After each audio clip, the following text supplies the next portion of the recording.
નમસ્કાર વિદ્યાર્થી મિત્રો અને વાલી મિત્રો, હું ધ્રુવીલ સર અને આજે સરસ મજાનો રિઝલ્ટનો વિડીયો લઈને તમારી સમક્ષ આવ્યો છું. આપણી પાસે છે પટેલ રુદ્ર કે જેને ધોરણ 8 માં સરસ મજાનું પરફોર્મન્સ આપ્યું છે. ધોરણ 7 માંથી ધોરણ 8 માં સારા એવો ટકાનો વધારો કર્યો છે. તો આજે આ બાળક પાસેથી આપણે જાણીએ કે ધોરણ 8 માં જ્ઞાનજ્યોત પાસેથી એવું તે એને શું મળ્યું કે જેથી કરીને દરેકના માર્ક્સમાં વધારો થયો, ઇમ્પ્રુવમેન્ટ આવ્યું.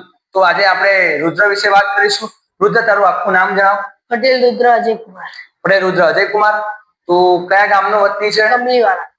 સમાજ કયો? 27 સમાજ. અને અત્યારે અલથાણ વિસ્તારમાં કઈ જગ્યાએ રહે છે તું? મારવેલા રેસિડેન્સ. મારવેલા રેસિડેન્સીમાં રહે છે. તો આપણે વાત કરીએ રુદ્રની. ધોરણ 7 માં રુદ્રએ 90% મેળવ્યા છે, 90.14%. જ્યારે ધોરણ 8 માં જ્ઞાનજ્યોત સાથે જોડાઈને 92.57% મેળવ્યા છે. એનો મતલબ એટલે 7મા થી 8મા માં 2% વધારો કર્યો છે. આપણે બધાને ખબર છે જ્ઞાનજ્યોત જે લેવલે હોય એનાથી અપ લેવલે લઈ જાય છે. આપણે વાત કરીએ કે દરેક વિષયમાં કેટલા માર્ક્સનો વધારો છે. તો પહેલા આપણે 8મા ની વાત કરી દઈએ. ધોરણ 8 માં ગુજરાતીમાં 95. વિચારો કે ગુજરાતી જેવા લખાણમાં, લેંગ્વેજમાં કે જોડણી માર્ક્સ કપાય છતાં અમે વિદ્યાર્થીઓ પાસે મહેનત કરાવીએ છીએ. મેથ્સમાં તો જોવાનું જ નહીં, કૌશિક સર ભણાવે એટલે.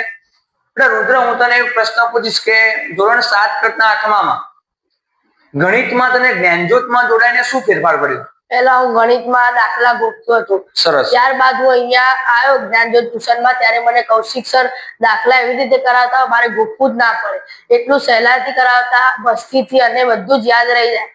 તેથી હું આટલા વધારો કરી શકું. કૌશિક સર ભણાવે એટલે બધાને ખબર જ છે કે શોર્ટકટો આપતા જાય અને છોકરાને રમતા રમતા ભણાવતા જાય. ચલો, ઇંગ્લિશમાં વાત કરું તો 97 માર્ક્સ. હું તને એવું પૂછું, ઇંગ્લિશમાં શું ફરક પડ્યો?